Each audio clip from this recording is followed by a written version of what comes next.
I know the food at the ballpark is good. Oh yeah, you got to get every bit of it too, by the way. That is next level. In his defense, not that there is a lot here, I have experienced the food at Guaranteed Rate Field, and it is almost that good, but bro, get some napkins. Hey buddy, they got a new invention. It's called a napkin. This is SportsCenter.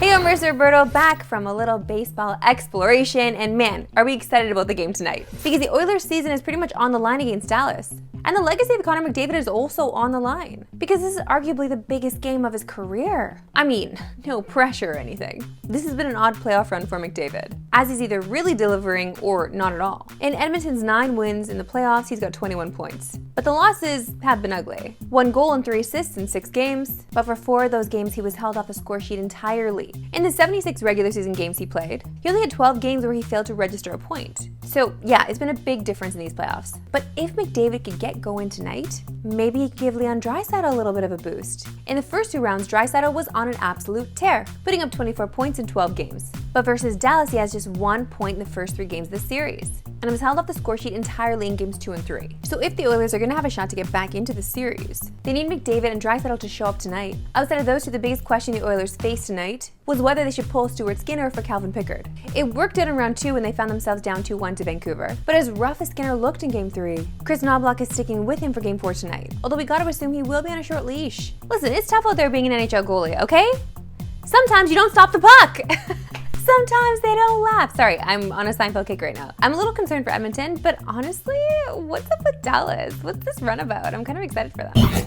It's the best thing in sports, a winner-take-all for the championship. And that's what we got tonight to end the first ever PWHL season. I just can't even imagine how much more dramatic this Game 5 will be than the last game. That was bananas. The biggest story heading into tonight's winner-take-all Game 5 is, will we see Hilary Knight finally get on the score sheet? In 7 playoff games, she has 0 points. Which is weird to say out loud. Like, how is that even possible? This is Hilary Knight. But it's not for lack of trying, as she has the 2nd most shots of anyone in the playoffs. The only player with more shots is Minnesota's Taylor Heisey, who also leads all players in goals and points. In the 2 wins this series, she has 3 goals and 5 points, but no points in the 2 losses.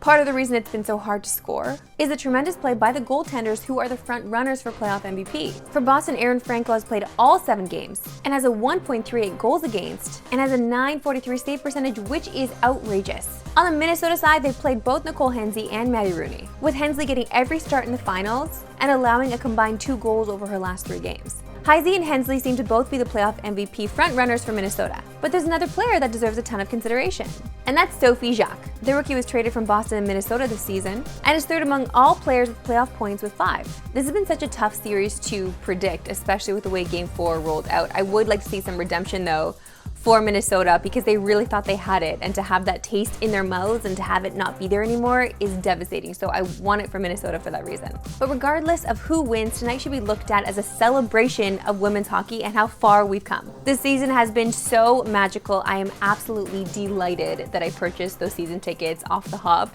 I've gotten to meet so many incredible women, people, kids, families coming to all these games, all these sellout games in Toronto, and I cannot wait to see where this league goes. Now joined by our gambling guy, Wes Chang. Great to see you, Wes. Hey, great to see you, Marissa.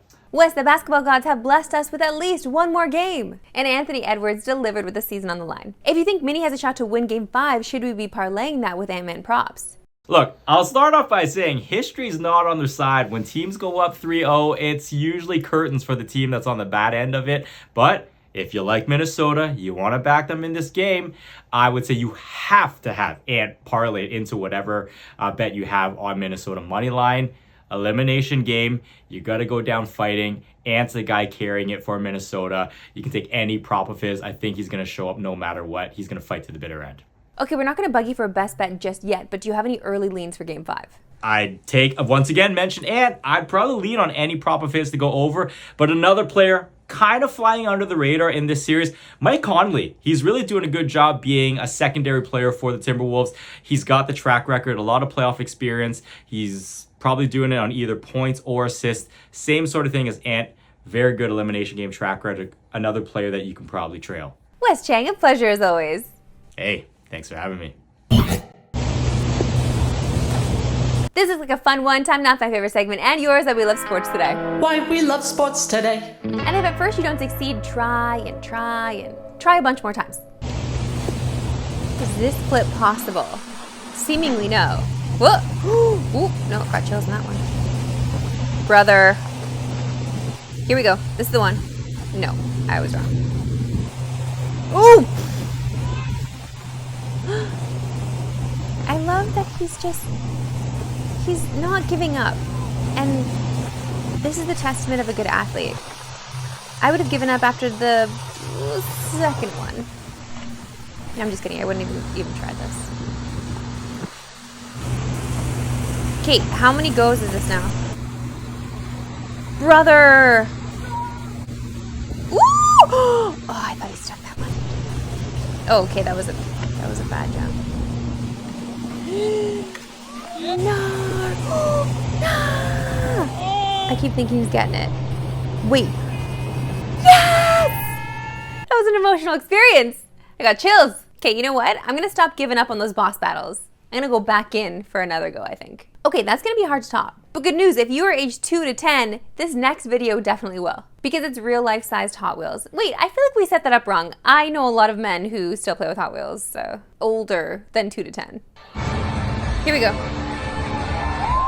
Are there real men in there? Innocent men?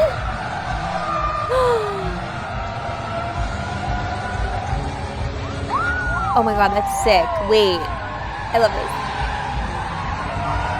this. The first comment, if they don't do an upside down loop, I don't want it. They can't with real men inside. But that was sick. All right, so I've been away for the last couple days, just traveling middle America, living out my dream of trying to see every major league ballpark. I don't know how many are left. I have to look at, I'm still not sure how many are left. I have to look at my wooden map. I have to give you a count. I'll update you later. So here we go, Major League Baseball in Detroit and Chicago in this edition of Roberto on the Go. Let's kick this off at Comerica. That's right, we're going to Detroit, home of the Tigers and one of the nicest ballparks we've seen. Look at this line for daiquiris. What? Come on, this carousel's all Tigers. I'm obsessed. I love it here. This ballpark is sick. It's a baseball fountain.